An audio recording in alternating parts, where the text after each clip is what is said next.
നിങ്ങൾക്ക് മുന്നിൽ ഇന്ന് അവതരിപ്പിക്കുന്ന ഉപകരണമാണ് EVM അഥവാ ഇലക്ട്രോണിക് വോട്ടിംഗ് മെഷീൻ. 60 സെന്റിമീറ്റർ നീളവും 40 സെന്റിമീറ്റർ വീതിയുള്ള ഈ ഉപകരണമായിരിക്കും 5 വർഷത്തേക്ക് നിങ്ങളുടെ ഭാവി നിർണ്ണയിക്കുന്നത്. നിങ്ങൾ പെറ്റതളയെ പട്ടിണി കിട്ടാലും ഭാരത് മാതയ്ക്ക് പുഷ്പാഞ്ജലിയും ഗോമാതയ്ക്ക് ദീപാരാധനയും നടത്താറുണ്ടോ?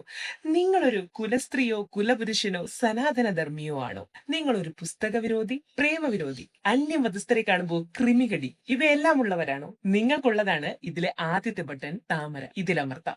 നിങ്ങൾക്ക് വേണ്ടത് കൂട്ടത്തല്ല്, തമ്മിലടി, തുരങ്കം വെപ്പ് ഇതിലേതെങ്കിലുമാണോ? നിങ്ങളൊരു കുതുകാൽ വെട്ടിയാണോ? നിങ്ങൾക്ക് പിന്നോട്ട് നടക്കണോ? ഇരുട്ടത്ത് തപ്പിത്തടഞ്ഞ് കല്ല് തട്ടി വീണ് മുട്ടുപൊട്ടണോ? പുസ്തകമില്ലാതെ പഠിക്കണോ? പെൻഷൻ ഇല്ലാതെ വായും പൊളിച്ചിരിക്കണോ? ആകെ മൊത്തം ഫ്യൂസ് പോണം. നിങ്ങൾക്കുള്ളതാണ് ഈ രണ്ടാമത്തെ ബട്ടൺ. നിങ്ങൾക്ക് ധൈര്യമായി UDF ബട്ടൺ അമർത്താം. ലൈഫ് ജിങ്കാലാല.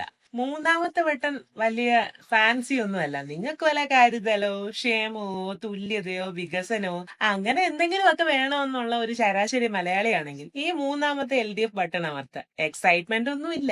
ആര് വന്നാലും കണക്കാ. ഞാൻ അപ്പൊളിറ്റിക്കലാണ്. കൗതുകം ലേശം കൂടുതലാ. നിങ്ങൾ ഇതിലേതെങ്കിലുമാണോ? നിങ്ങൾക്ക് ഈ നോട്ട ബട്ടൺ അമർത്താം. കൂടുതൽ സംശയങ്ങൾ കമന്റ് ബോക്സിലാകാം.